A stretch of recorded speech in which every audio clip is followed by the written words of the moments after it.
akan segera dimulai.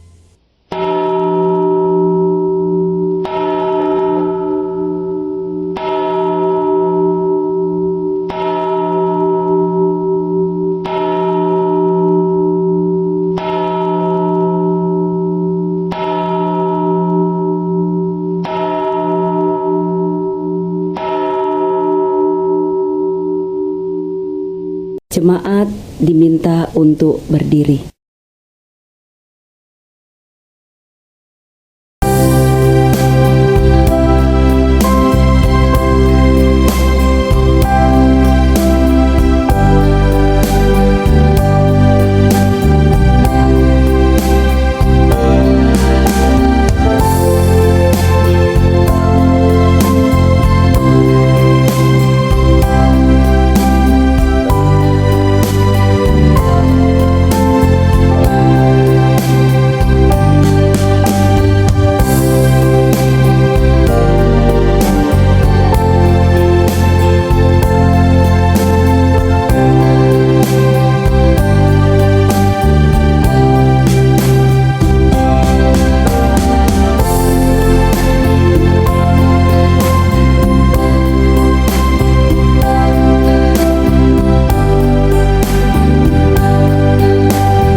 Pagi Bapak Ibu dan jemaat yang dikasihi Tuhan. Pemazmur berseru, hatiku siap, ya Allah hatiku siap. Aku mau bernyanyi, aku mau bermazmur. Sebab kasih setiamu besar sampai ke langit dan kebenaranmu sampai ke awan-awan. Mari bersama-sama dengan semua orang percaya di segala tempat, mari kita beribadah dengan satu pengakuan bahwasanya pertolongan bagi kita pada ibadah pagi ini datangnya daripada Tuhan yang menjadikan langit dan bumi, yang memelihara kesetiaannya sampai selama-lamanya dan yang tidak pernah meninggalkan perbuatan tangannya. Turunlah atas kita sekalian damai sejahtera dari Allah Bapa, dari Tuhan Yesus dan dari Roh Kudus. Amin.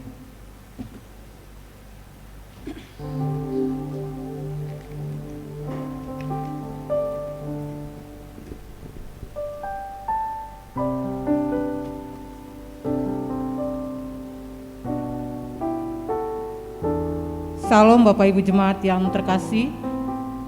Puji Tuhan, saat ini kita masih dipertemukan kembali untuk beribadah, memuji dan menyembah Tuhan.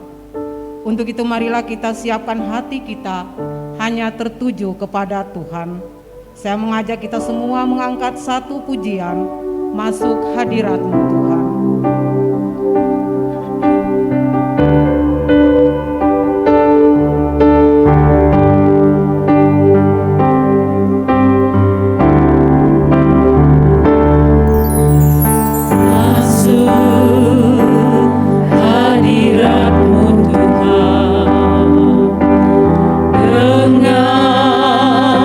Korban pujian,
jemaat yang dikasihi Tuhan,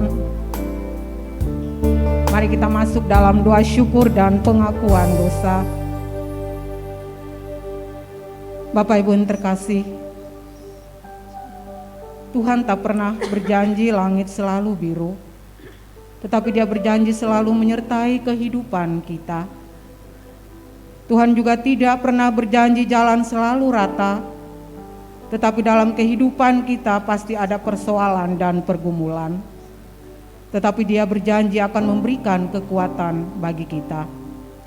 Dengan janjinya, terbukti kita masih ada sampai saat ini. Kita percaya bahwa Allah mengasihi kita tanpa syarat. Kasih-Nya selalu tersedia untuk kita tanpa mengenal batasan apapun. Tetapi seringkali kita menyakiti hati Tuhan dengan melakukan dosa. Tetapi Allah tetap mengampuni kita. Untuk itu marilah kita datang secara pribadi di hadapan Tuhan, mengucap syukur dan mengaku segala pelanggaran kita. Karena dengan mengucap syukur menjadi salah satu bukti iman kita kepadanya dan bahwa kita sungguh-sungguh mengasihi Dia. Mari kita berdoa.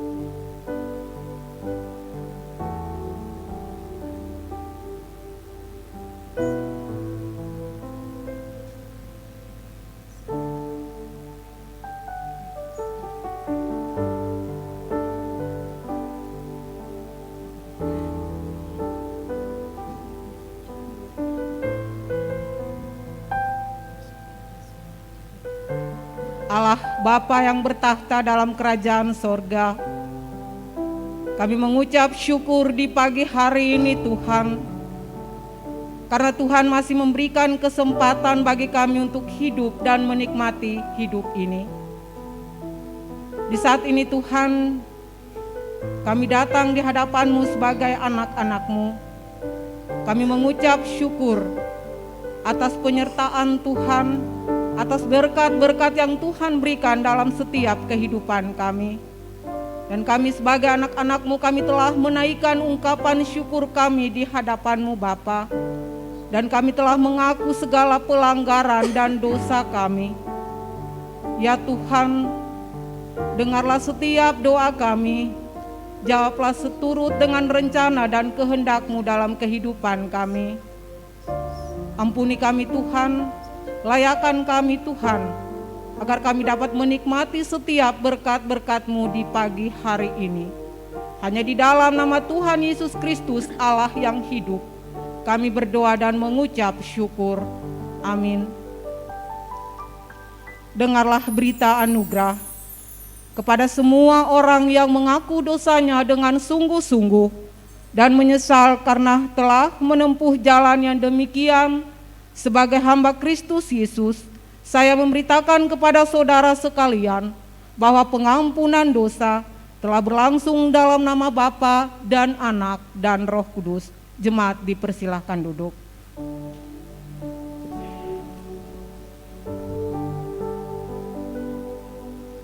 Jemaat yang dikasihi Tuhan, Allah sangat mengasihi kita lebih dari apapun. Terbukti lewat karyanya dalam hidup kita. Untuk itu marilah kita selalu menyenangkan hati Tuhan. Mari kita angkat pujian, mengenal-Mu. Bila ku buka mataku dan lihat wajah-Mu, ku terkagum.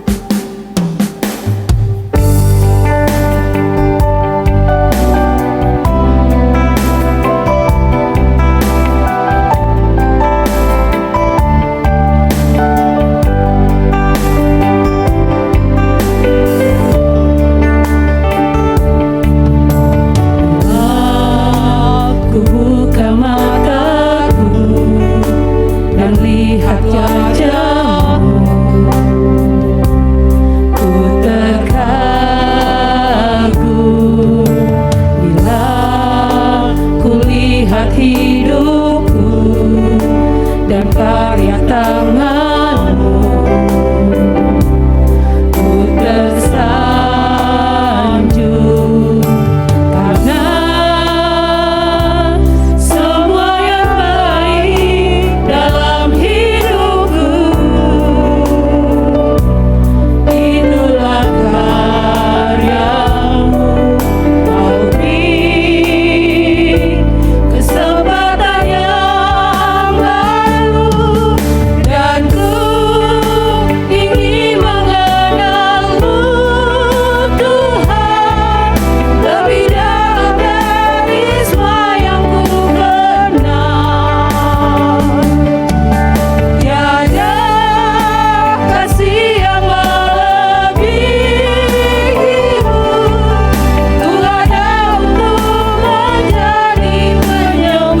Jemaat yang dikasihi Tuhan, kita akan mengaku iman percaya kita.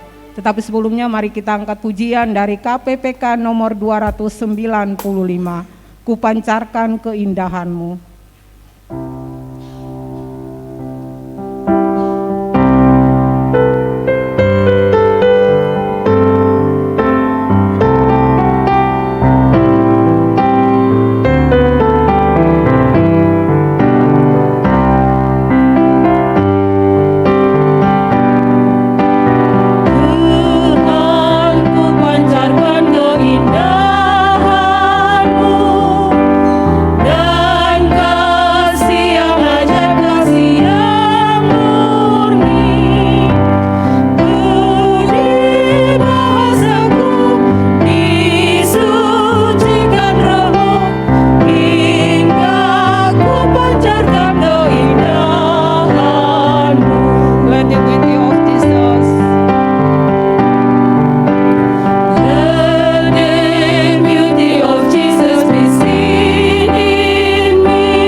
Bersama-sama dengan orang percaya di segala abad dan tempat, marilah kita mengaku iman kita.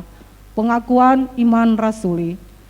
Aku percaya kepada Allah, Bapa yang Maha Kuasa, Khalik langit dan bumi, dan kepada Yesus Kristus, Anak-Nya yang tunggal Tuhan kita, yang dikandung daripada Roh Kudus, lahir dari anak darah Maria, yang menderita sengsara di bawah pemerintahan Pontius Pilatus, disalibkan, mati dan dikuburkan, turun ke dalam kerajaan maut.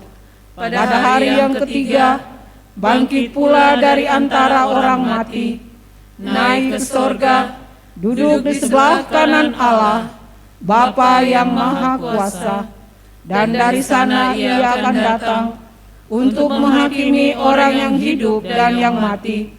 Aku percaya kepada Roh Kudus, gereja yang kudus dan am, persekutuan orang kudus, pengampunan dosa, kebangkitan tubuh, dan hidup yang kekal. Amin. Jemaat dipersilakan duduk.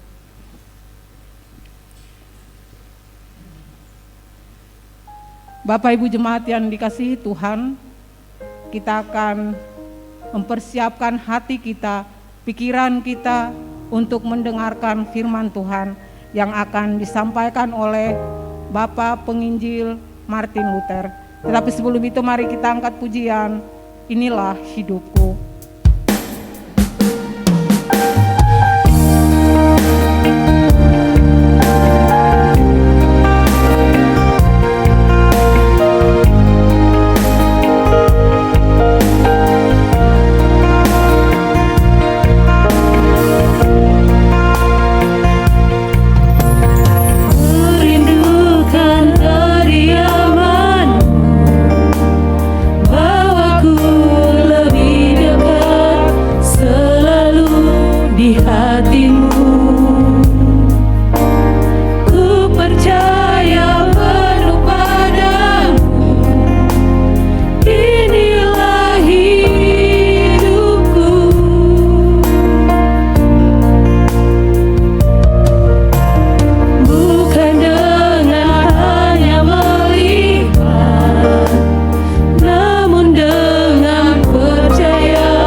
Ajarlah kami mengenal isi hati Tuhan, khususnya ketika identitas kami adalah garam dan terang dunia. Biarlah melalui kami terpancar keindahan terang Kristus yang sesungguhnya. Biarlah melalui kami terpancar Kristus sang terang sejati. Biarlah melalui kami orang-orang tertarik untuk mengenal, percaya, menerima Engkau, menjadikan Engkau sebagai Tuhan dan Juru Selamat mereka secara pribadi. Tolong kami Tuhan di dalam menjalani identitas ini. mampukan kami, biarlah kiranya kebenaran firman Tuhan yang nanti kami akan sama-sama gali dan pelajari, menolong kami, melembutkan kami, memampukan kami menjadi terang Kristus. Pakailah hamba-Mu yang penuh keterbatasan ini di dalam menyampaikan kebenaran firman Tuhan. Tolonglah setiap jemaat-jemaat Tuhan, setiap gereja-Mu, agar kami semua sama-sama belajar memiliki identitas sebagai terang dunia. Dalam nama Tuhan Yesus, kami akan belajar firman Tuhan. Amin. Bapak Ibu, selamat pagi. Hari ini kita akan belajar satu tema yang diberi judul Sang Pembawa Terang. Ya. Kita membuka Matius 5 ayat 14 sampai 16. Matius 5 ayat 14 sampai 16. Matius 5 ayat 14 sampai 16. Jika sudah mendapatkannya, saya akan bacakan buat kita sekalian. Kamu adalah terang dunia. Kota yang terletak di atas gunung tidak mungkin tersembunyi. Lagi pula, orang tidak menyalakan pelita lalu meletakkannya di bawah gantang, melainkan di atas kaki dian, sehingga menerangi semua orang di dalam rumah itu. Demikianlah hendaknya terangmu bercahaya di depan orang, supaya mereka melihat perbuatanmu yang baik dan memuliakan Bapamu yang di surga. Berbahagialah setiap kita yang membaca, merenungkan, dan menjadi pelaku firman. Bapak Ibu, salah satu fenomena alam yang sering kali terjadi pada saat malam hari setelah hujan membasahi bumi adalah sebagian besar lampu-lampu di jalan ataupun di gedung-gedung akan dipenuhi dengan ngengat atau laron. Sekalipun banyak di antara mereka yang berakhir dengan kematian, tetapi uniknya ketertarikan ngengat atau laron ini akan cahaya membuat mereka tuh berkumpul, berkerubun gitu ya, bergerombolan mendatangi lampu-lampu yang ada di jalan atau yang ada di gedung-gedung, sekalipun harganya adalah umumnya kematian. Nah, ketertarikan mereka akan rangsangan cahaya ini dikenal dengan sebutan fototaksis positif. Sementara hewan seperti kecoa atau cacing tanah justru adalah contoh hewan yang fototaksis negatif, yaitu menjauhi rangsangan cahaya. Kecoa ataupun cacing tanah itu tidak suka dengan cahaya. Mereka lebih sering bersembunyi pada tempat yang gelap, dan ketika malam hari, ketika cahaya intensitasnya itu tidak terlalu besar, mereka baru keluar mencari makanan dan lain sebagainya. Bapak Ibu, merespon hewan-hewan ini, baik yang mendekati cahaya ataupun yang menjauhi cahaya, membuat saya merenungkan kembali akan identitas kita sebagai terang dunia. Kita semua seharusnya sepakat ya, terang itu berguna, terang itu bermanfaat. Terang itu memiliki daya tarik dan dibutuhkan oleh banyak makhluk hidup. Akan tetapi apa jadinya jikalau terang justru dihindari dan dijauhi? Tuhan berkata, kamu adalah terang dunia. Jika kita adalah terang dunia, apakah keberadaan kita menjadi daya tarik bagi orang-orang, atau malah sebaliknya, orang melihat kita malah menjauh dan tidak tertarik? Kitakah sang pembawa terang? Terang kita menjadi daya tarik atau malah menghambat orang untuk datang? Bapak Ibu, Matius 5 ayat 13 sampai 16 ini, khususnya yang kemarin minggu lalu dibahas oleh Ibu Wita ya, cukup menarik untuk kita perhatikan. Teks ini muncul sesudah Tuhan Yesus membicarakan tentang penganiayaan. Ini artinya situasi yang dihadapi oleh pendengar mula-mula bukanlah situasi yang mudah dan nyaman. Teks ini juga diletakkan sebelum Tuhan Yesus menuntut agar kesalehan para pendengar melebihi legalisme daripada orang-orang Farisi terhadap hukum Taurat. Posisi semacam ini menyiratkan bahwa kehidupan orang percaya akan selalu dipantau oleh orang lain dan dibandingkan dengan kepercayaan yang lain.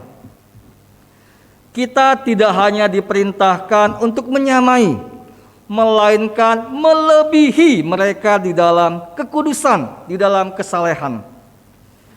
Sudah tentu ini bukan menjadi tugas yang mudah, dan tentunya harus menjadi perhatian bagi setiap kita yang mengaku sebagai orang percaya. Bapak Ibu, jikalau di tengah situasi yang mudah dan nyaman, orang-orang Kristen, orang-orang percaya seringkali gagal menunjukkan identitasnya yang adalah garam dan terang dunia. Bagaimana jika kita dituntut untuk menunjukkan itu di tengah-tengah penganiayaan dan tekanan? Mampukah kita menyediakan teladan konkret dari kekristenan melalui kehidupan kita? Apakah identitas dan hidup kita memiliki relevansi, memiliki dampak positif bagi dunia? Atau malah sebaliknya? Bapak Ibu, melalui metafora garam dan terang, Kristus memberitahukan untuk apa dan bagaimana seharusnya kita hidup dan berperan di tengah-tengah dunia. Melalui kita seharusnya memiliki dampak ataupun teladan yang relevan terhadap orang-orang di dunia ini. Nah Bapak Ibu, berkaitan dengan tema yang kita bahas, gelar terang atau pelita dunia oleh orang-orang Yahudi hanya diberikan kepada beberapa rabi yang terkemuka, seperti Rabi Judah ataupun Rabi Jokhanan. Gelar ini diberikan kepada mereka yang membukakan, yang memberikan pengetahuan kepada orang-orang banyak. Tidak heran jikalau ketika Yesus memberitahukan kamu adalah terang dunia kepada para nelayan, kepada orang-orang biasa yang tidak terdidik. Gelar yang Tuhan sematkan kepada orang-orang biasa ini mengusik para ahli Taurat. Bagaimana mungkin orang biasa diberi gelar agung sebagai terang dunia? Belum lagi ketika Yesus dalam bagian lain memberikan sebuah pernyataan.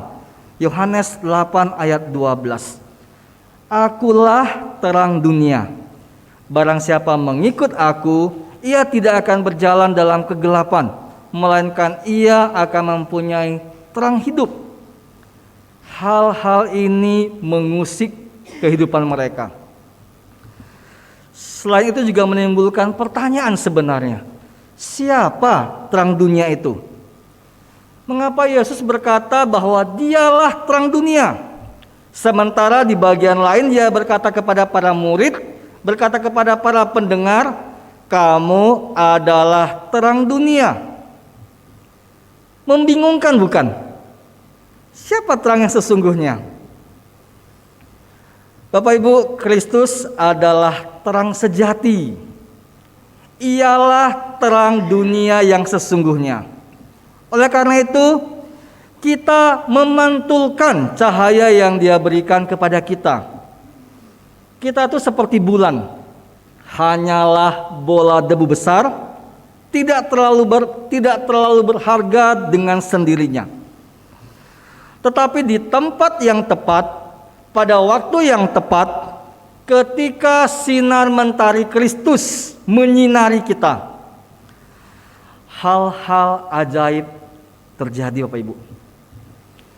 Orang-orang jadi mengenal dan jatuh cinta kepada Kristus. Mereka yang tadinya kehilangan pengharapan, mereka yang tadinya hidup di dalam kehancuran dan tanpa tujuan, pada akhirnya memiliki hidup yang dipulihkan, memiliki hidup yang bertujuan. Mereka yang kehidupan pernikahannya menjelang di dalam ambang kehancuran, akhirnya mengalami pernikahan yang kembali dipulihkan. Banyak keluarga dipersatukan, bahkan mungkin banyak karya ajaib Allah yang terjadi. Sewaktu terang Kristus dipantulkan oleh orang percaya, mereka menerangi dunia. Jadi, kepada mereka yang mengenal dan yang menjadikan Kristus sebagai sumber terang dalam hidup mereka, kepada mereka yang menjadikan Kristus dan bersedia untuk memancarkan terang Kristus, mereka inilah yang disebut sebagai anak-anak terang atau terang dunia. Saya ketika persiapan ini saya teringat ya, ada sebuah lagu sekolah minggu. Saya nggak tahu ibu tahu atau tidak ya. Aku anak terang, tugasku memberi terang. Aku anak terang, Yesus yang selamatkanku. Aku anak terang, aku tak suka berdusta. Itu ya.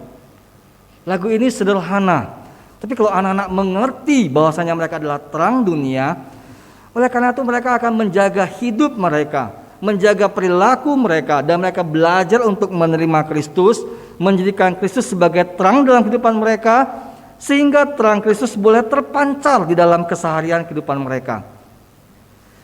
Bapak Ibu, merenungkan hal ini memberikan kepada kita sebuah peringatan bahwa jangan ngaku-ngaku sebagai anak terang, merasa diri sebagai terang dunia, jikalau kita belum menerima dan bersedia untuk diubah oleh Kristus, Sang Terang Sejati. Mari bersama-sama kita mengoreksi kembali kehidupan kerohanian kita, melihat kembali identitas kita. Apakah kita adalah sungguh layak disebut sebagai terang dunia? Sebab jikalau kita mengacu kepada apa yang Yesus katakan dalam Yohanes 8 ayat 12 tadi, identitas diri sebagai pembawa terang didapat jikalau kita mengikut Dia. Itu artinya segala hidup kita, perilaku kita, pola pikir kita harusnya mencerminkan apa yang Yesus kehendaki, apa yang Yesus lakukan di dalam kehidupan keseharian kita. Beberapa waktu yang lalu, sudah cukup lama ya, ada gerakan WWJD, What Would Jesus Do? Sampai ada gelangnya, sampai ada slogannya. Itulah orang-orang yang menjadikan Kristus, yang mau mengikut Dia sekalipun harga yang harus dia bayar. Bapak Ibu, ini jelas tidak gampang, dan biarlah kiranya hanya Yesus yang berhak menguji apakah kita layak disebut, diberi gelar sebagai terang dunia. Bapak Ibu, memiliki identitas yang adalah terang dunia merupakan sebuah kehormatan, disertai dengan tanggung jawab besar yang harus kita lakukan sepanjang hidup kita. Siapa kita sehingga kita boleh dapat memancarkan terang Kristus? Siapa kita sehingga Yesus menyematkan kepada kita, kamu adalah terang dunia? Semata-mata anugerah. Untuk itu, apa yang harus kita lakukan? Apa tanggung jawab kita? Apa artinya kalau Yesus memberikan kepada kita sebuah gelar, kamu adalah terang dunia? Bapak Ibu, pertama, sebagai terang dunia, kita tidak boleh menyembunyikan terang Kristus dari ayat 14 dan 15. Sebagaimana garam dapat kehilangan rasa asinnya, yaitu bahwa orang Kristen dapat menjadi tidak efektif dalam kesaksian mereka jika mereka kehilangan kemurnian. Dengan cara yang sama, terang juga bisa tidak efektif jikalau disembunyikan. Terang dimaksudkan untuk dapat dilihat, memungkinkan orang dapat melihat terang. Menyembunyikan terang itu sama artinya dengan menyalahgunakan fungsi terang. dan hanya orang TOLOL, hanya orang BEBAL yang menyalahgunakan fungsi terang. Bapak Ibu, Yesus menjelaskan hal ini dengan menggunakan metafora seperti kota di atas bukit yang pasti akan terlihat. Sebab pada masa itu sebuah kota di zaman itu biasanya dibangun di atas bukit dan dapat dilihat bermil-mil jauhnya. Kemudian Yesus mengaitkan dengan tindakan yang bodoh jikalau seseorang menyalakan pelita yang sebenarnya bertujuan untuk rumah itu dapat diterangi oleh cahaya. Malah cahaya itu disembunyikan di bawah gantang. Bapak Ibu, gantang itu dalam bahasa aslinya adalah modios, sejenis keranjang untuk mengukur biji-bijian. Satu gantang itu lebih kurang setara dengan 8,75 liter. Bisakah Bapak Ibu membayangkan jikalau cahaya daripada pelita itu disembunyikan dalam sebuah gantang? Maka yang terjadi adalah rumah menjadi gelap, nggak kelihatan apa-apa. Bapak Ibu jangan membayangkan rumah atau kegelapan itu seperti masa sekarang gitu ya. Gelapnya itu kalau zaman dulu kan belum ada PLN, belum ada listrik, atau di tempat-tempat tertentu gitu ya. Bapak Ibu yang pernah mengalami kegelapan tahu benar-benar gelap gulita. Jadi ketika pelita dinyalakan lalu ditutup dengan sebuah gantang, rumah yang tadinya seharusnya kelihatan, sekalipun rumah itu berada di puncak bukit, jelas tidak akan terlihatan. Dengan kata lain, hanya kebodohan dan ketakutan kita sendirilah yang membuat dunia tidak dapat melihat terang dalam kehidupan kita. Bapak Ibu, apa yang bisa kita lakukan jikalau bertemu dengan berkenalan dengan orang baru? Salah satu hal yang pasti yang saya sering lakukan adalah memperkenalkan diri sebagai orang Kristen. Bapak Ibu, saya sebenarnya bukan orang ekstrovert. Saya banyak belajar dari pembentukan saya di saat. Saya banyak belajar pembentukan saya itu di Kota Malang. Saya tinggal di sebuah area yang dimana setiap kali saya lewat itu banyak orang, monggo mas, mari gitu ya. Dia saya belajar untuk ramah. Nuansa di kampus itu setiap kali kita bertemu dengan orang, mau itu dosen, mau itu teman kuliah, mau itu adalah pekerja di saat, semua sama-sama menyapa, selamat pagi, mari mas gitu ya, ramah. Makanya saya belajar untuk ramah. Sebelum saya diberikan kendaraan dinas gitu ya, seringkali ketika saya hendak berangkat ke Pulau Jawa, itu perjalanan sebelum ada jalan tol sekitar 4-5 jam naik travel. Ada kala saya harus bangun pagi-pagi, karena kalau misalnya penerbangan jam 7 pagi, berarti saya sekitar jam 12, jam 1, jam 2 itu selesai berangkat. Karena saya sendirian, sering saya duduk di depan, nemani Pak supir, ngobrol. Nah, seringkali saya memperkenalkan diri sebagai orang Kristen. Bahkan tidak jarang saya memperkenalkan diri saya sebagai guru agama atau pendeta. Nah, Bapak Ibu tolong diperhatikan ya. Karena tidak setiap orang tuh tahu tentang pendeta. Tapi kalau sebagai guru agama kan enak. Saya ketika buat SIM, saya bilang saya penginjil. Mereka search, gak ada penginjil Pak, yang ada pendeta. Ya sudah, pendeta saya bilang ya. Walaupun kita tahu bedanya penginjil dan pendeta. Bapak Ibu mungkin berpikir, bukankah hal itu hal yang wajar dan tidak ada yang salah kalau kita memperkenalkan diri sebagai orang Kristen gitu ya. Tetapi Bapak Ibu belum tentu bagi orang Kristen lainnya. Saya berikan contoh diri saya sendiri. Saya Tionghoa, saya Kristen, selain itu saya bukan pengusaha. Dari segi suku, dari sisi agama, saya bukan mayoritas. Apalagi dari sisi profesi, jarang ditemukan orang Tionghoa menjadi guru atau pendeta. Saya ingat sekali Pak Alipin pernah kasih kesaksian. Ketika beliau belanja, ditanya, "Oh, Pak Alipin ya, kerjanya apa?" "Guru." Wah, hebat ya. Jarang sekali orang Tionghoa mau menjadi guru. Jarang sekali orang Tionghoa mau menjadi pendeta. Saya tidak tahu hari ini Bapak Ibu, kalau misalnya ada anak Bapak Ibu yang mau menjadi hamba Tuhan secara full time, bersedia enggak? Mendoakan, mendukung, memberi. Karena kan entah kenapa ada image jadi pendeta itu tidak menyenangkan gitu ya. Nah Bapak Ibu, dengan pandangan-pandangan seperti ini, belum lagi ada pandangan kalau kita adalah orang Kristen, akan ada banyak tantangan dan pergumulan. Bisa jadi itu berupa penganiayaan, dipersekusi, dikucilkan, izin usaha atau pembangunan tidak mudah, karir kita akan terhambat, dan lain sebagainya. Karena hal-hal seperti inilah sehingga ada orang yang tidak berani memperkenalkan identitasnya sebagai orang Kristen. Gak berani ngomong, "Saya Kristen, saya pendeta."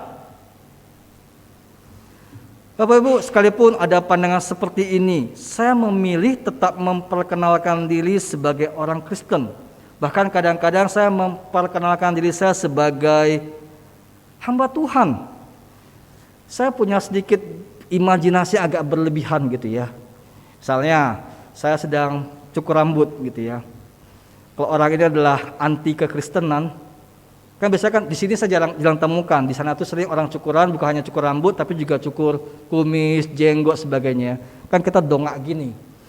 Kalau dia benci, gampang tuh, tinggal sembelih. Benar ya? Saya kadang-kadang gini, saya ngomong saya Kristen, saya pendeta lagi. Kalau dia anti, tinggal digorok deh gitu ya. Tapi walaupun demikian, saya tidak menyembunyikan identitas kita, identitas saya, sebab identitas itu diberikan oleh Tuhan. Justru dengan identitas yang melekat pada diri ini, membuat saya tuh menjadi aware, berjaga-jaga. Perkataan, tindakan, pemikiran saya harus mencerminkan, menyaksikan, menceritakan siapa Tuhan yang saya sembah, siapa Tuhan yang saya kenal. Dengan identitas ini seharusnya membuat kita waspada, berjaga-jaga akan perkataan, perbuatan, dan pemikiran kita. Hidup kita sama seperti kota yang di atas gunung, yang akan terlihat dan dipantau dari segala sisi. Tindak tanduk kita akan dinilai dan dilihat oleh orang banyak. Susah ya. Saya ingat saya pelayanan praktek 2 bulan pertama kali di Kota Batu. Ada seorang yang berkata kepada saya, "Pak, Bapak itu pendeta, diperhatikan semua orang." Saya bilang, "Salah Pak, bukan hanya saya, Bapak juga orang Kristen. Hidup Bapak juga diperhatikan oleh semua orang." Jadi jangan memberikan label hanya buat kaum rohaniawan. Identitas itu diberikan kepada setiap orang percaya. Bapak Ibu, sekalipun mungkin kelihatannya susah, tetapi jangan dilihat sebagai sebuah beban yang menakutkan. Justru lihatlah itu sebagai sebuah kebanggaan, sebagai sebuah privilege, sebagai sebuah kesempatan. Sebab kita diberikan hak istimewa untuk menjadi saksinya. Kita ini adalah Injil Kristus yang terbuka. Kita ini adalah surat Kristus yang dapat dibaca, yang dapat dilihat oleh dunia. Untuk itu, jangan sembunyikan, apalagi kita padamkan terang Kristus di dalam kehidupan kita. Jangan sembunyikan identitas dan iman kita, apalagi Bapak Ibu, sampai kita menyangkal Dia, menyangkal Kristus demi kepentingan pribadi dan kenikmatan dunia. Kemarin malam saya mengikuti sebuah Zoom yang membahas tentang kejatuhan satu hamba Tuhan senior, hamba Tuhan yang cukup baik, cukup besar. Dan dia memanfaatkan status dia, jabatan dia, posisi dia untuk keberdosaan dia. Celakanya ketika dia melakukan dosa itu, dia berkata kepada orang itu, saya bersyukur, dia berdoa loh. Saya bersyukur kamu menjadi orang yang Tuhan tentukan untuk memberikan kepada saya kenikmatan di tengah-tengah keletihan saya dalam pelayanan. Hamba Tuhan ini jatuh ke dalam dosa seksual, Bapak Ibu. Cukup heboh, cukup besar. Lalu kita kupas. Ada orang yang menolak, tapi banyak orang percaya kejatuhannya itu dikarenakan hamba Tuhan ini memanipulasi posisinya, menyalahgunakan identitas dia. Bapak Ibu, identitas kita adalah terang yang harus dilihat oleh banyak orang. Hal kedua yang menjadi tanggung jawab kita sebagai terang atau pembawa terang, apalagi agar terang itu tidak disembunyikan. Jadilah terang yang sinarnya tetap terus terpancar, yang tidak padam dan dapat dilihat oleh banyak orang. Dalam ayat ke-16, Tuhan berkata, hendaklah terangmu bercahaya di depan orang. Bahasa Inggris terjemahannya itu pada umumnya berkata, let your light shine before men. Let your light so shine. Terang itu harus shine, bersinar, berkilau, terpancar, tidak padam. Seringkali orang-orang di sekitar kita tidak bisa melihat dan mengenal terang Kristus karena pribadi-pribadi yang membawa terangnya redup. Padahal Kristus, sang terang sejati, tidak pernah redup cahayanya. Para pengikutnya lah yang membuat terang Kristus menjadi redup dan tidak terlihat. Para pengikutnya lah yang membuat terang Kristus tidak berkilau, tidak memancar, tidak terlihat menarik bagi dunia. Bapak Ibu, mendengar hal ini saya mengambil beberapa contoh aplikasi yang boleh kita renungkan bersama. Di dalam keseharian aktivitas kita, misalnya ya, ketika kita makan di luar, makan di tempat umum, jangan malu untuk berdoa. Tunjukkan kita ini orang percaya. Tunjukkan kita ini adalah terang dunia. Bersuaralah gitu ya. Jangan diam-diam, jangan bisik-bisik. Dan ingat, dalam nama Tuhan Yesus, dia mereka kenal, oh ini orang Kristen. Dan dia berdoa dalam nama Tuhan Yesus. Jika kita adalah seorang pengusaha, jangan melakukan kecurangan dengan melayani mereka yang meminta kwitansi kosong, memarkup harga, memainkan timbangan, menjual produk yang sudah rusak, yang sudah gagal ataupun kadaluarsa, dan contoh-contoh lainnya. Atau saya juga terpikir Bapak Ibu, jangan atau kita berkomitmen gitu ya, tidak usah menjalankan usaha kita pada hari Sabat. Sebab kita tahu, kita yakin usaha kita selama 6 hari itu mampu memelihara kita untuk hidup atau tidak bekerja di hari Sabat.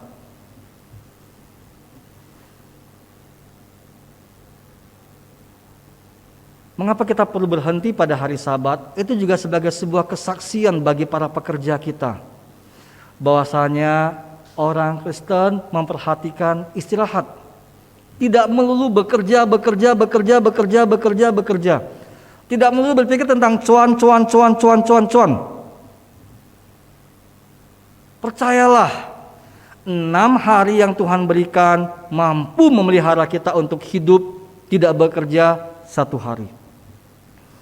Dan kesaksian kita itu bisa menjadi sebuah kesaksian yang hidup bagi para pekerja kita. Saya ingat ketika kami di Siantar tuh berdiskusi dengan satu kontraktor yang membangun sekolah di Timika. Dia heran, kok pekerjanya tuh bekerja pada hari Minggu? Dia bilang stop, libur. Dia bilang, Pak, kami pengen cepat selesai. Iya, tapi ini hari Sabat, tolong hentikan. Nikmati hari perhentian itu. Gak perlu buru-buru. Kalian perlu istirahat. Bapak Ibu, itu sebuah kesaksian yang baik saya pikir. Jikalau kita adalah seorang pemimpin, jadilah servant leader, pemimpin yang melayani, bukan bossy leader. Posisi atau jabatan yang kita miliki hari ini adalah sebuah kepercayaan.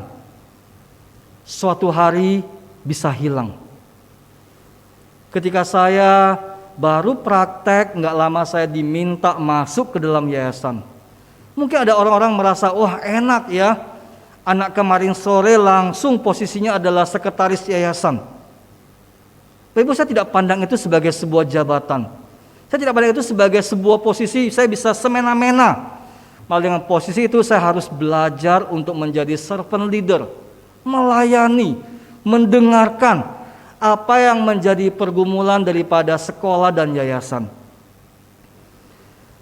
Jikalau kita adalah seorang pengajar, tunjukkanlah teladan dan ajarlah anak didik dengan hormat dan takut akan Tuhan. Kerjakan panggilan kita dengan penuh tanggung jawab di hadapan Allah, bukan di hadapan pimpinan, bukan di hadapan yayasan, bukan di hadapan kepala sekolah. Sebab bos utama kita adalah Tuhan. Maka Tuhan berkata, apapun yang kamu kerjakan, kerjakanlah sama seperti untuk Tuhan, bukan seperti untuk manusia. Bapak Ibu, hal ini saya jadi teringat. Saya pernah jadi guru, lalu saya diminta untuk mengoreksi hasil ujian pendidikan agama. Di tahun depan saya nggak diutus. Kepala sekolah saya kasih tahu saya, dia bilang gini, contoh, sorry ya, nama contoh nggak ada untuk koreksi ujian agama di pemerintah. Karena tahun lalu mereka komplain, hanya contoh yang tidak mau katrol nilai, hanya contoh yang tidak mau angkat nilai. Bapak Ibu, saya sedih? Enggak, saya bangga. Sebab sama-sama orang Kristen, sama-sama pengajar. Bahkan ada di antara mereka yang sama seperti saya, sekolah pendeta, tetapi mereka tidak berani menunjukkan terang mereka. Bayangkan ketika ada anak menjawab, apa fungsi garam? Mengusir ular. Dibuat betul. Padahal konteksnya adalah Bible.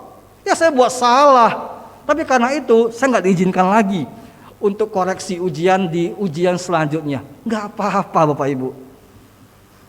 Kalau kita adalah seorang pekerja, jujurlah dan kerjakanlah bagian kita dengan penuh tanggung jawab. Kalau kita adalah ibu rumah tangga, layanilah keluarga dengan maksimal. Bapak Ibu, saya menyadari tidak mudah menjadi ibu rumah tangga. Saya tahu benar susahnya memilih menyiapkan masakan itu ketika saya sama Riana sama-sama kuliah di Malang. Saya ikut ke pasar, belanja gitu ya.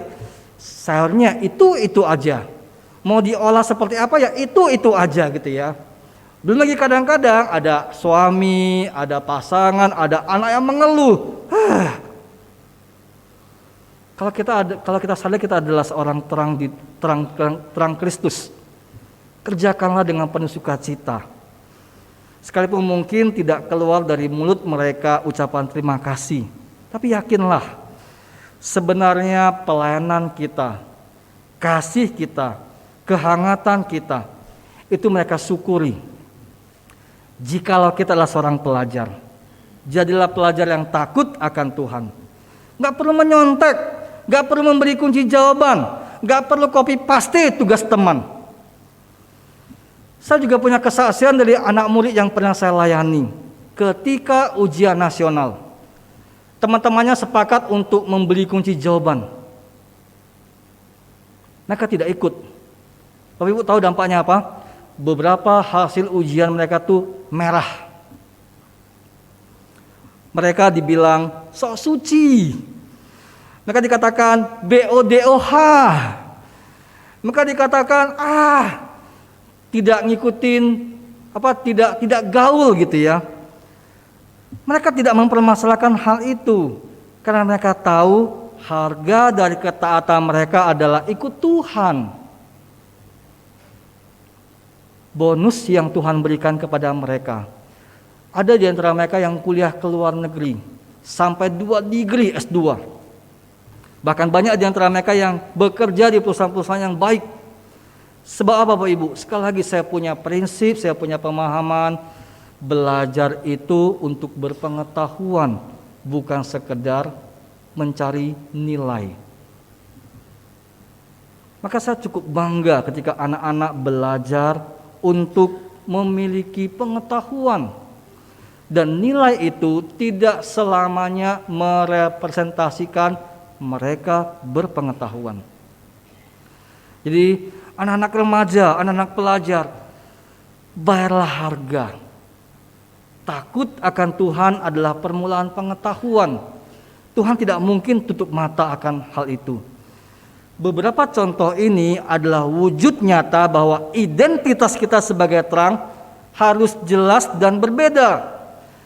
Sekalipun harga dari semua itu mungkin kita dikucilkan, dianggap berbeda, tidak disukai, bisa jadi kehilangan pembeli, kehilangan cuan, dikatakan sok suci, sok bersih, dan mungkin hal-hal negatif lainnya. Tetapi bukankah justru itulah yang membedakan kita dengan dunia? Justru itu adalah sebuah ujian sekaligus pencobaan yang harus kita menangkan, karena identitas kita adalah terang dunia. Dan saya berpikir tidak selamanya kalau kita menunjukkan keperbedaan itu, hasil yang kita peroleh adalah hasil yang negatif. Bukankah tidak jarang orang-orang malah merasa kita ini unik, berbeda, dan itu menjadi daya tarik. Bapak Ibu, memancarkan terang Kristus artinya kita harus berani menunjukkan kualitas diri sebagai murid Kristus, agar melalui kita, mereka yang melihat kita tertarik untuk mengenal dan menerima Kristus. Teladan ini bukankah sudah Kristus tunjukkan di dalam hidup dan pelayanannya? Karena dia dianggap berbeda dengan orang-orang Farisi, orang-orang Saduki, ahli Taurat. Dia dirajam, dia dimusuhi, dia ditangkap, dia disalibkan. Tapi itulah harga daripada sebuah ketaatan. Itulah harga karena identitas dia adalah terang dunia yang berfungsi untuk menerangi dunia yang gelap. Jadi, kalau kita mengalami hal-hal yang negatif karena identitas kita, jangan malu, jangan minder. Jadikan itu sebagai sebuah privilege, hak istimewa. Sebab sebelum kita mengalaminya, Kristus telah terlebih dahulu mengalaminya. Dan itu semua adalah harga dari sebuah pemuritan. Dan jangan pernah lupakan Bapak Ibu, karena kita berbeda dengan dunia, justru itulah yang menjadi daya tarik bagi mereka, yang bisa jadi membuat mereka jadi penasaran. Kok dia beda dengan orang-orang di dunia? Kok dia berbeda? Kalam Kudus Siantar sampai hari ini dikenal dengan sekolah yang disiplin tingkat tinggi. Tidak satu anak pun kami naik pindahkan. Sekalipun dia keluar, diminta ayolah naik pindah, kita nggak pernah kasih. Dan itu menjadi sebuah identitas yang dikenal oleh semua orang. Saya ingat kami pernah diperhadapkan kepada dinas, karena satu anak gara-gara akhlaknya jelek kami kasih C, tidak naik kelas. Dinas turun, menuntut dan lain sebagainya. Kami nggak khawatir, kami nggak takut. Dan justru itu menjadi daya tarik bagi orang-orang di luar sana untuk melihat, iya ya, hanya ini sekolah yang berbeda. Label Kristennya bukan sekedar label, tapi ditunjukkan di dalam kehidupan dan pelayanannya. Bapak Ibu, saya yakin Tuhan tidak tinggal diam ketika kita belajar untuk takut dan hormat akan Dia. Tuhan tidak akan tutup mata kalaupun hal itu tidak terjadi seperti yang kita inginkan. Belajarlah seperti Sadrak, Mesak, Abednego. Mereka berkata, kalaupun Tuhan tidak menyelamatkan kami dalam dapur api, kami tidak akan menyembah Tuhan. Kami tidak akan menyembah Baal. Sebab itulah harga daripada sebuah ketaatan. Berbeda karena tahu identitas kita. Bapak Ibu, dua tanggung jawab tadi, yaitu tidak menyembunyikan terang dan terus memancarkan Kristus, harus dengan tujuan agar dunia, orang-orang di luar sana, melihat perbuatan baik kita dan memuliakan Bapa di surga. Kata baik dalam bahasa Yunani itu terdiri dari dua hal, yaitu agathos, yang berarti sesuatu yang baik mutunya, dan kalos, yang berarti sesuatu yang bukan hanya baik, tetapi indah, menarik hati dan mempunyai daya tarik. Tadi lagu KPPK tadi ya, kita ini sebut sebagai beautiful, itu artinya kalos. Bapak Ibu, dalam teks yang kita baca hari ini, kata baik itu menggunakan kata kala yang berasal dari kata kalos. Itu artinya terang dunia, perbuatan baik kita harus menjadi magnet yang memiliki daya tarik bagi orang-orang di luar sana. Nah, persoalannya adalah begini Bapak Ibu. Perbuatan baik seperti apa?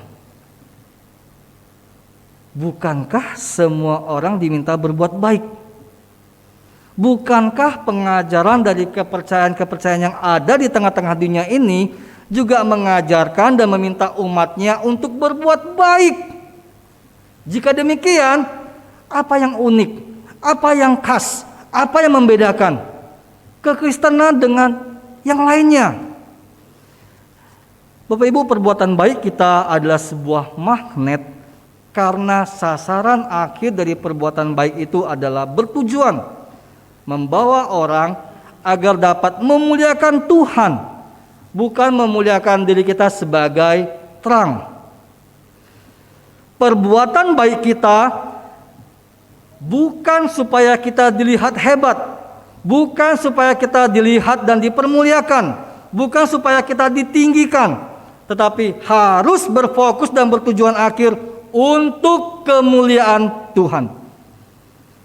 Jangan pernah lupakan jati diri kita, bahwa kita ini hanyalah reflektor atau cermin daripada Allah sendiri.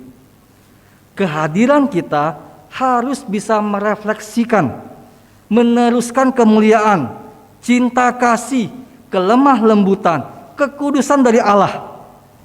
Semua ini harus terlihat dalam kehidupan kita. Jikalau orang dunia berbuat baik demi penilaian pribadi, tetapi sebagai orang percaya, kita memiliki nilai yang lebih luhur, yang lebih ultimate, yaitu kemuliaan Tuhan. Dan untuk itu Bapak Ibu, kita perlu meneladani apa yang Yohanes katakan. Ia harus makin besar, tetapi aku harus makin kecil. Dialah yang harus makin penting, dan saya makin kurang penting.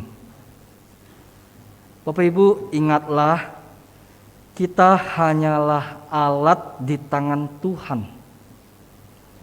Ibarat gergaji di tangan tukang kayu, pena di tangan guru, obeng di tangan teknisi, pisau di tangan koki.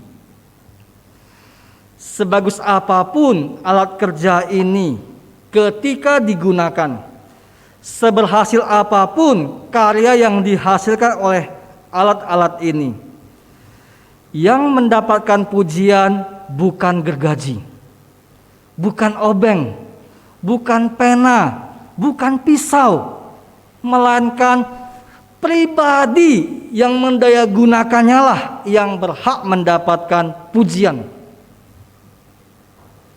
Itulah sebabnya Bapak Ibu, perbuatan baik yang kita lakukan, kehidupan kita, fokus dan tujuan akhir kita haruslah soli Deo Gloria.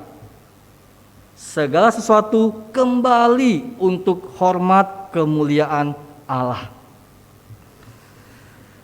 Bapak Ibu, saya menyadari ini tidak mudah. Tidak mudah bagi kita untuk melakukan prinsip ini. Sebagai orang berdosa, kita rentan untuk jatuh. Kita ini adalah pribadi-pribadi yang haus akan pujian dan penerimaan. Sehingga ketika kebaikan yang kita lakukan tidak mendapatkan atensi dari orang lain, bisa jadi kita kesal, kita marah, kita kecewa, merasa tidak dihargai. Bisa jadi upaya dan kerja keras kita di dalam melakukan kebaikan berakhir dengan harapan orang lain lihat dong apa yang saya perbuat, lihat dong apa yang telah saya lakukan. Saya kemarin ngomong sama anak-anak remaja, sebenarnya kita ini egois. Saya sering kali mengingat diri saya sebagai I itu adalah I besar ya. Mau di awal kalimat, mau di awal kalimat, tengah kalimat, akhir kalimat, tetap I itu adalah I besar. Menunjukkan saya ini adalah egois. Saya berbuat sesuatu, sebenarnya tujuannya bukan agar orang itu bahagia, agar buat saya. Saya beli coklat, ditolak. Saya marah. Kenapa? Karena saya berbuat baik, saya nggak dihargai. Loh, saya masak buat istri saya ngomong gini, aduh makananmu kurang enak, aduh saya sudah makan. Saya kesel, kenapa? Kan tujuan awalnya saya masak buat dia, agar dia bahagia. Ketika dia tolak, kok saya marah-marah? Apakah karena dia tolak dia tidak bahagia? Belum tentu. Tetapi kita menyadari kita ini rentan, haus akan pujian, haus akan perhatian. Makanya tidak gampang ketika kita berkata Soli Deo Gloria. Seringkali kita berharap jeli lelah kita, upaya kita, kebaikan kita harusnya mendapatkan atensi ataupun apresiasi dari orang-orang di sekitar kita. Disadari atau tidak disadari, kemuliaan dan fokus diri malah menjadi lebih penting dibandingkan kemuliaan Tuhan. Bapak Ibu, oleh karena itu saya terus-menerus belajar, membrainstorming dalam hati dan pikiran saya, meminta agar Allah Roh Kudus menolong dan menopang saya, menolong dan memurnikan kita. Yang perlu kita tanamkan adalah saya hanya alat di tangan Tuhan. Saya bersyukur dipercaya dan dilibatkan di dalam pekerjaan dan pelayanan Tuhan. Tanpa saya, semua bisa berjalan sebagaimana seharusnya. Tuhan Yesus harus makin lebih penting, dan saya makin kurang penting. Melalui saya yang adalah alat Tuhan, dunia tertarik kepada Kristus dan boleh melihat kemuliaannya. Melalui saya, terang Kristus terpancar dan kemuliaannya ditinggikan. Bapak Ibu, sebagai penutup, katakan kepada orang di sebelahmu, mari jadi pembawa terang yang berdampak positif. Mari Bapak Ibu, jangan malu-malu. Mari jadi sang pembawa terang yang berdampak positif. Sekali lagi,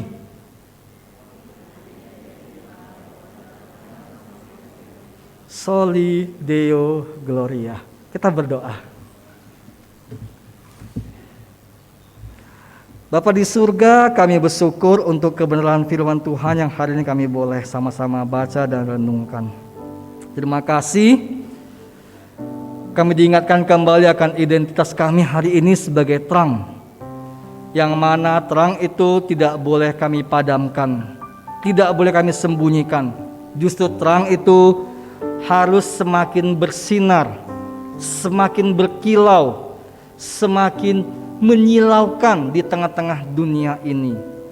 Kami tahu harga daripada sebuah identitas itu adalah harus tampil beda, karena dunia ini telah dipenuhi dengan keberdosaan, dan panggilan kami harus menjadi pembeda yang mungkin kami pikir membuat orang malah tidak tertarik. Tetapi bukankah karena kami berbeda di dalam Kristus, kami justru menjadi daya tarik, menjadi sebuah fototaksis positif, yang mana setiap orang-orang yang mengaku sebagai anak Tuhan, umat pilihan Tuhan, kami sama seperti ngengat, sekalipun kami harus mati karena kami mendekati kepada Kristus, Sang Terang Sejati itu. Tapi itu adalah sebuah harga daripada identitas kami. Mampukan kami, topang kami, tolong kami. Dan tujuan akhir daripada perbuatan baik yang kami lakukan adalah untuk kemuliaan Tuhan. Ingatkan kami hanyalah alat. Bersyukur kalau Tuhan masih berkenan memakai kami, melibatkan kami, mempercayakan kami di dalam tugas panggilan pelayanan di tengah-tengah keluarga, di tengah-tengah lingkungan kerja, di tengah-tengah lingkungan masyarakat. Dan biarlah terang-Mu semakin bersinar, semakin memancar bagi mereka, dan mereka boleh melihat Kristus yang hidup, yang menjadi Tuhan, Gembala, dan sahabat kami. Kami memohon Tuhan boleh menopang kami dalam melakukan firman Tuhan ini. Tak lupa Tuhan, kami juga mau berdoa terus menerus buat jemaat Tuhan yang dalam keadaan bergumul karena sakit penyakit.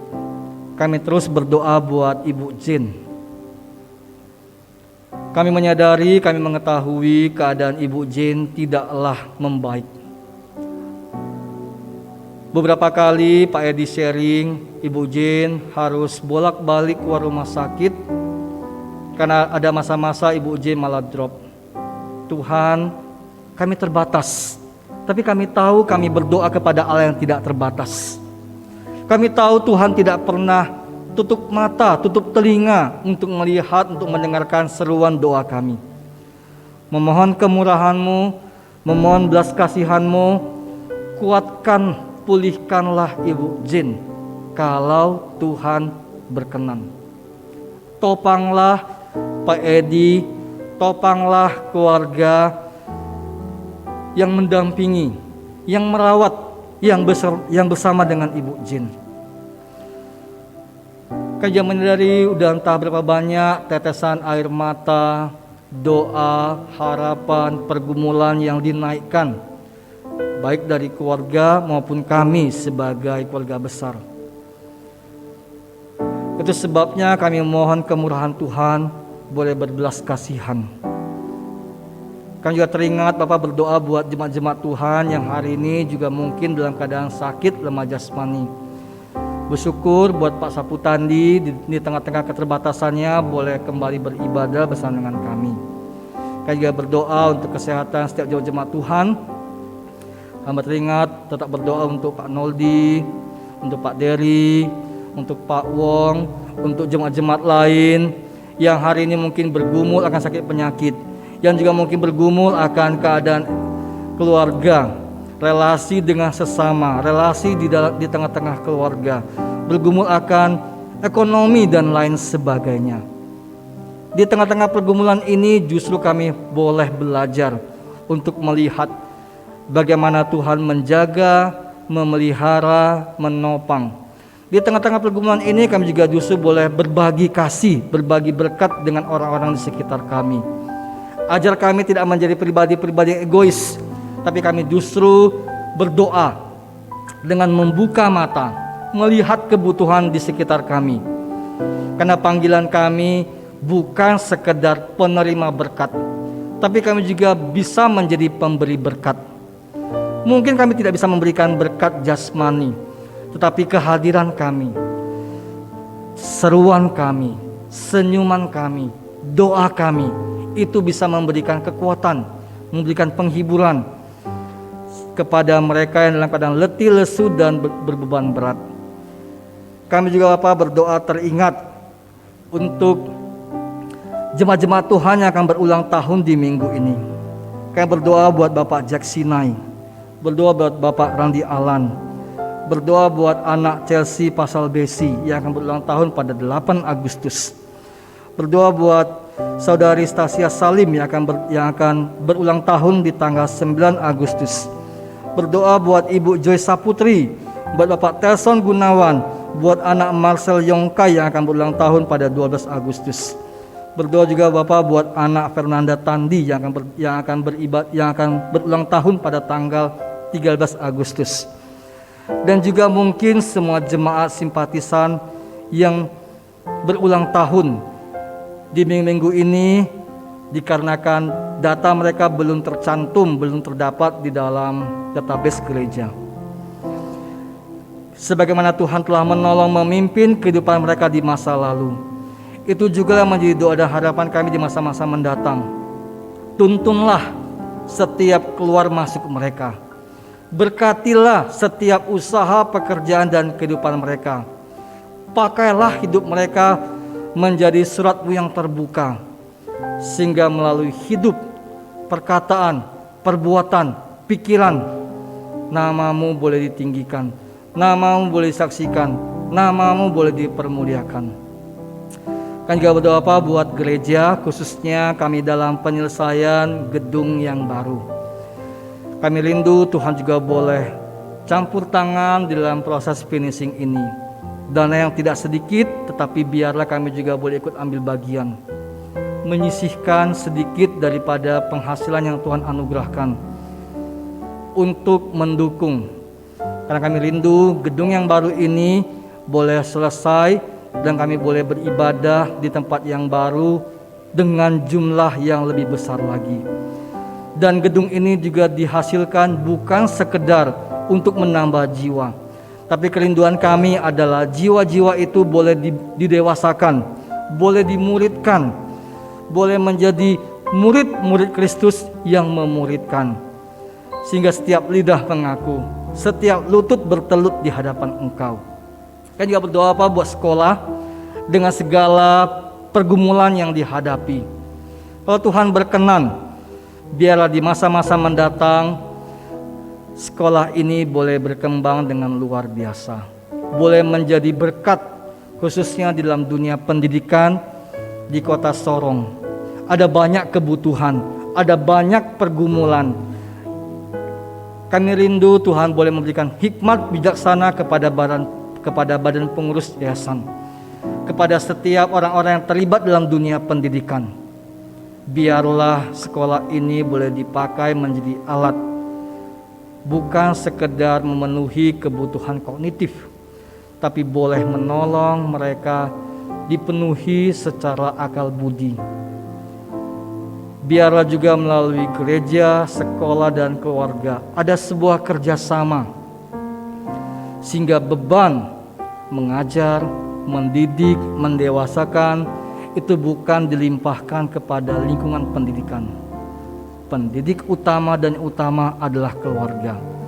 Sebab itu pakailah gereja, pakailah sekolah untuk boleh menjalin relasi dengan keluarga, mengembalikan, mengajak, bekerja sama untuk sama-sama mendewasakan anak-anak yang Tuhan percayakan, sehingga kelak mereka menjadi peta dan teladan Allah. Apapun kehidupan mereka di masa mendatang, mereka boleh menjadi saksi. Mereka adalah terang dan garam yang memberkati dunia yang dalam keadaan tidak baik ini. Terima kasih Tuhan untuk kesempatan kami boleh beribadah.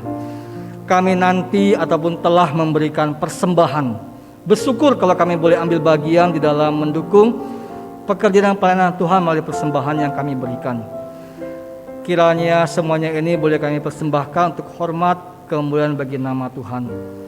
Dan ajarlah kami untuk tetap percaya Tuhan baik, selalu baik dan amat baik dalam kehidupan kami. Terima kasih. Inilah doa kami. Dalam nama Tuhan Yesus kami menanti jawaban setiap doa-doa kami. Amin.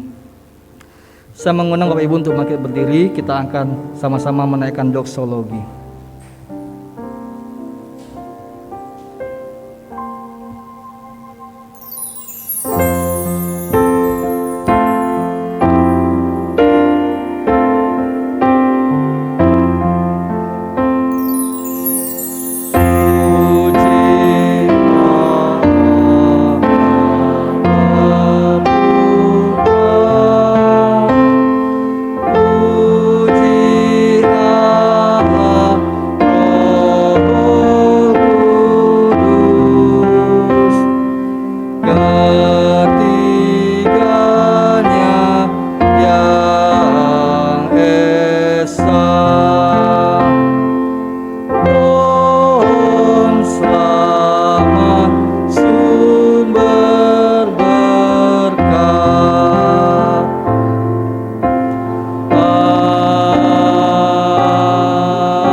hendaklah terang kita bercahaya terus-menerus di depan orang banyak, agar mereka melihat perbuatan baik kita dan memuliakan Bapa yang di surga.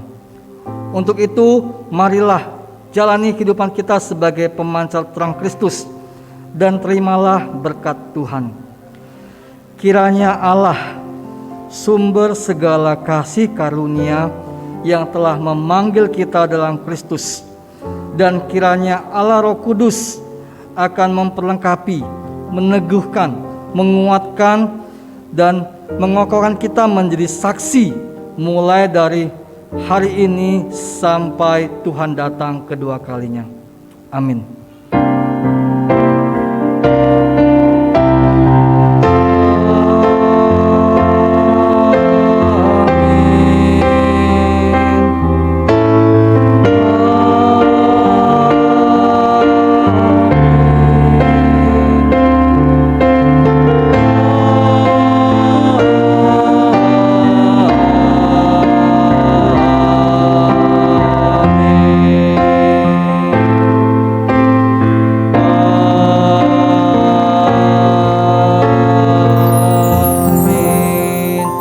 Silakan duduk, saat teduh ibadah kita selesai. Tuhan Yesus memberkati.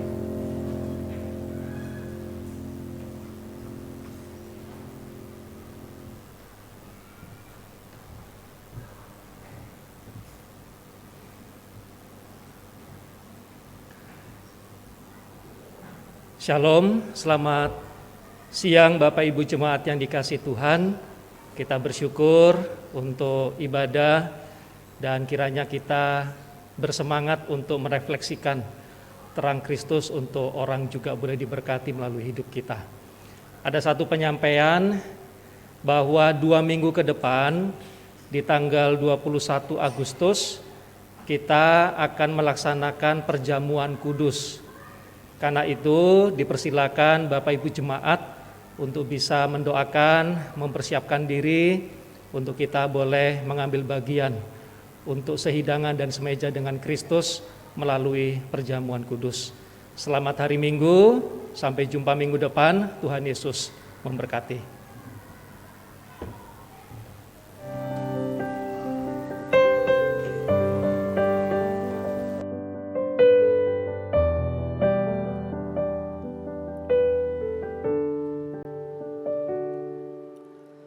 Yesus, kau segalanya bagiku, tak ada yang dapat menggantikanmu. Yesus, kau kekasih jiwaku, tak ada yang dapat memisahkanku dari kasih-Mu, dari kasih-Mu. Kau segalanya bagiku, Kau segalanya di hidupku. Ku angkat tangan menyembah-Mu, ku angkat suara memuji-Mu.